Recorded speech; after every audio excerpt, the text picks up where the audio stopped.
ఆయన క్రీడాద్రి ఉంది, దాన్ని వెంకటగిరిగా తీసుకొచ్చి పెట్టాడు.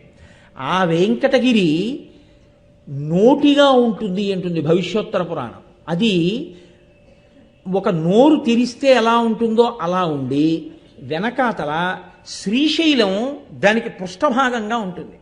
శ్రీశైలం పృష్ఠభాగంగా ఉండి అహోబలం కడుపుగా ఉండి వెంకటగిరి నోరు తెరిచిన స్థానం అయి ఉంటే ఆ నోరు తెరిచిన స్థానం ఏదుందో దాని పై దవడ మీద ప్రకాశించేటటువంటి మణి రూపంలో ఆ వెంకటగిరి ఉంటుంది. ఆ వెంకటగిరి సాక్షాత్తుగా యథార్థమునకు మధురయే.